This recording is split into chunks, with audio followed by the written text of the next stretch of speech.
একটা ছোট্ট মেয়ে বাগানে খেলছিল। হঠাৎ দেখলো একটা আহত প্রজাপতি মাটিতে পড়ে আছে।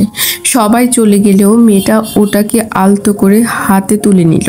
সে জানতো না প্রজাপতি আবার উঠতে পারবে কিনা, কিন্তু ছোট্ট হৃদয়ের বিশ্বাস রেখেছিল ভালোবাসা দিলে সবকিছুই আবার বেঁচে ওঠে। পরদিন সকালে সেই প্রজাপতিটা উড়ে গিয়ে তার মাথার চারপাশে বেড়াচ্ছিল। মেয়েটা বুঝলো একটু যত্ন, একটু ভালোবাসা পুরো পৃথিবীকে বদলে দিতে পারে।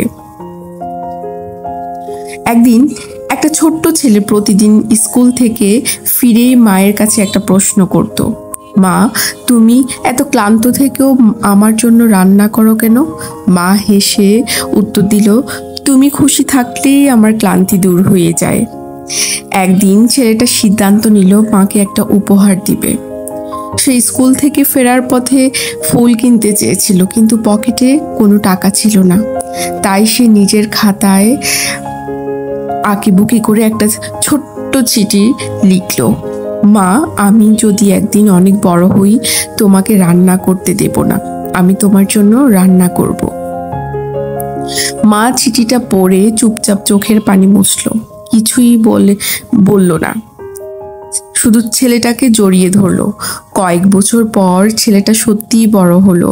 মা অসুস্থ, বিছানায় শুয়ে আছে। এবার ছেলেটা রান্নাঘরে দাঁড়িয়ে মায়ের জন্য খাবার রান্না করছে। মা হেসে বলল, তোর ছোট্টবেলার প্রতিশ্রুতি আজ সত্যি হলো। এটা থেকে শিক্ষা নেওয়া যায়, ছোট্ট ভালোবাসার প্রতিশ্রুতি একদিন জীবনের সবচেয়ে বড় সত্য হয়ে দাঁড়ায়।